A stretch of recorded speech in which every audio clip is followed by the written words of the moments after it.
gentlemen. My name is Nemeka.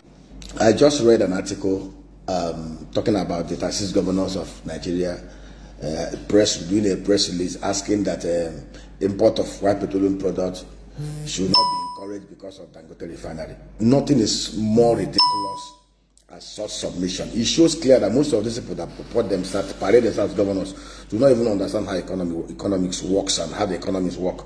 Now, the truth is, most of them, what they're only interested in how to collect FAC, collect jack, share, IGR, and loot. They don't seem to understand the dynamics and the operations of the competitive force of demand and supply. For anybody who cares to listen, Nigeria is an oil and gas rich resource country. We have 37.5 billion barrels of crude reserve. We have over 206 trillion standard cubic feet of gas reserve.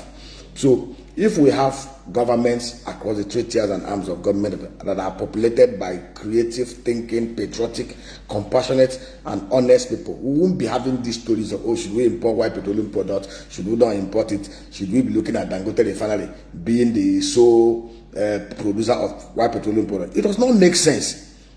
In 13 years, Nigeria built, in less than 40 years, Nigeria built 3 refineries by the military. Military built 3 refineries in 25 years under the so-called civilian regime. They couldn't even, none of them was able to fix those refineries.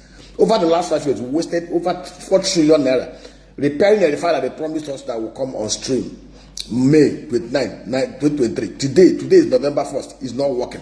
The governors are not concerned. They are not holding governors forum meeting. They are not calling for next meeting to compel on the federal government of Nigeria to unbundle the NNPC to make it as efficient as the Petrobras or as Nigeria liquefied natural gas. They are not interested. All they are busy discussing the business of one man. And you see, Nigeria is not a place where you tie it to the strong string of one man.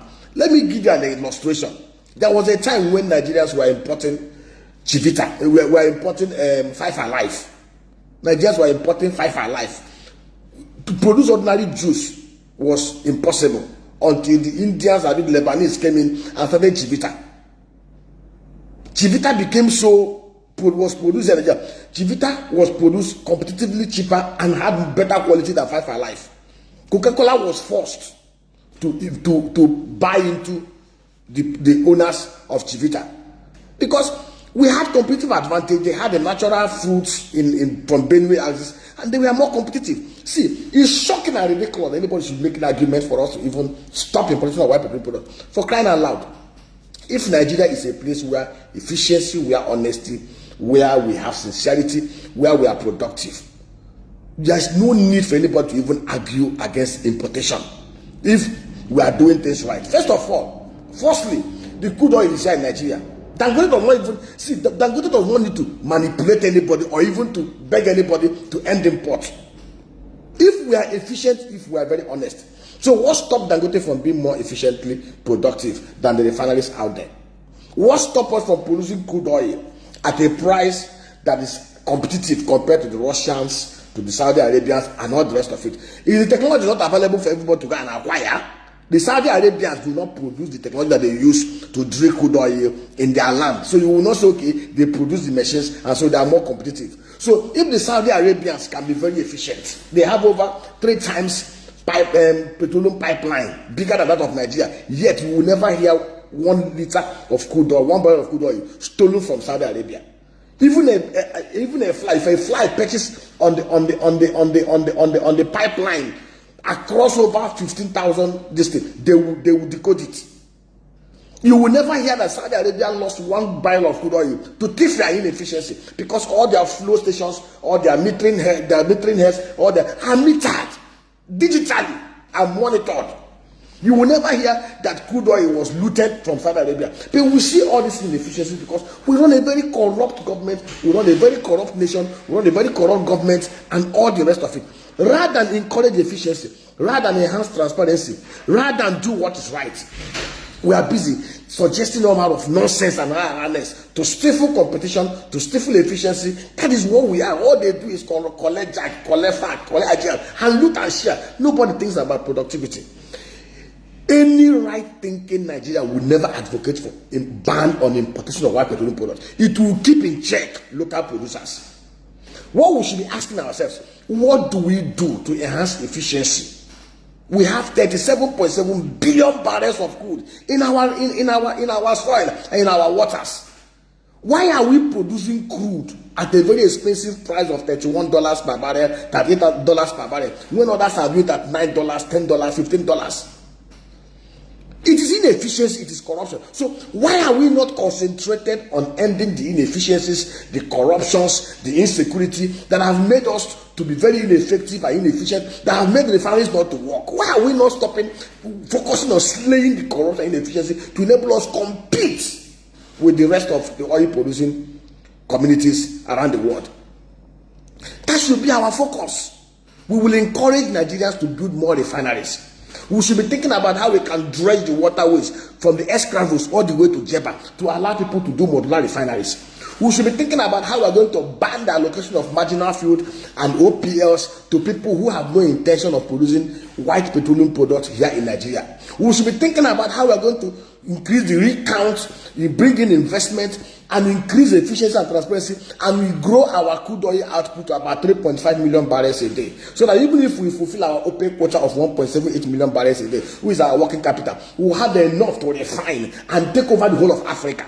So that before somebody coming from Saudi Arabia, from South Korea, from Russia, with his white petroleum product come and say here, we will be more competitive, because we are not going to be incurring freight costs, we are not going to be incurring insurance costs, we are not going to be incurring logistics costs. So if we are more efficient, if we are more competitively productive and price cheap, who will go to buy import products if Dangote is cheap? Why are we not asking this? Why is Dangote's petroleum product more expensive than the one that are imported from 11,000 miles away? It's the problem we have in the palm oil market. Nigeria used to control 45% of the global palm oil market. Today, we import over 1 billion tons of palm oil. Today, somebody in Malaysia, somebody in Indonesia, 13,000 miles away, will plant palm tree, produce palm oil, and bring it to Nigeria, and it will sell cheaper in Nigeria. When we have the technology, we have the land, we have natural endowment, we have the human capacity to cultivate 400,000 hectares of palm plantation, and then set up cottage factories that will enable us produce palm oil competitively cheaper than whatever is coming from any part of the whole world into Nigeria. But we will not concentrate on doing the right thing. All we just think about is what to take, what to share, how to make everything convoluted and inefficient and non-transparent. What kind of country is this? Why are we not asking the right question? Anybody who is advocating for ban of importation of white petroleum products is insane. We don't need to do it. Let us see how we can support the local refineries to be more productive, to more efficient, to be produced at a cheaper cost. Let us see how we can encourage the upstream operators to be able to drill crude oil and produce crude oil at a cheaper price, at a cheaper cost than those doing it in Saudi Arabia and Russia. Technology is fungible and can be replicated anywhere.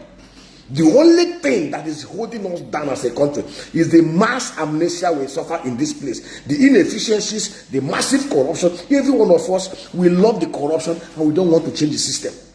Competition brings out the best. We can produce palm oil in Nigeria more competitively priced than those from Indonesia and Malaysia, even from Benin Republic and Cote d'Ivoire. We can produce crude oil, we can extract crude oil in Nigeria in a more efficient and cheaper manner than those coming from Russia. We can refine white petroleum products here and distribute it here in a more cost-effective and more price-competitive manner than those coming from other refineries around the world. But why we are not focusing on doing the right thing is because a mass of us are corrupt. We are all criminally minded. We don't want to do the right thing to help build productivity and help develop this land. Why are the governors focused on banning imports and focused on a private business? Why are the governors not putting pressure on the federal government to make sure that an asset that is jointly owned by us, the refineries in Warri and Port Harcourt, are working efficiently the way it's supposed to work? Why are they not focused on it? Why are the governors not focused on creating a massive agro parks in all the electoral wards in Nigeria in such a way we can produce rice, yam, tomato, potato, palm oil, date fruits, cocoa, cotton, textile more efficiently at a cheaper cost and priced better than the one that we import from Thailand and other parts of the world. Why are they not focused on doing the right things? Why are the governors not focused on how we can enhance infrastructure, reform our power sector to make us have energy security and self-sufficiency? This is a crazy place. I have never seen this kind of thing in my life before. People are not thinking straight. What kind of country is this? How can a country that produce crude oil, we're talking about produce 13,000 miles away, coming in here and cheaper than the ones we are producing here? And we're not asking the man who is refining here, why is your cost? Why is your price higher than that imported from smaller refineries? The same thing with cement. Nigeria is the only place in the whole wide world where cement manufacturers have an earnings before interest, tax allowances, and tax and business allowances of over 58%. Other cement manufacturers in the whole world, their EBITDA, the EBITDA is between 17 to 20%. 21%. Nigeria is the only place where cement manufacturers have an EBITDA of almost 58%, ripping off Nigerians, and nobody is concerned about it. Whereas everything that's required to produce cement here in Nigeria are in natural abundance. We have the coal, we have the clinkers, we have the limestone. 90% of the raw materials needed to produce cement are here in Nigeria. Yet cement is priced higher in Nigeria here. Nigerians are being ripped off, and nobody is concerned. May God have mercy on you guys.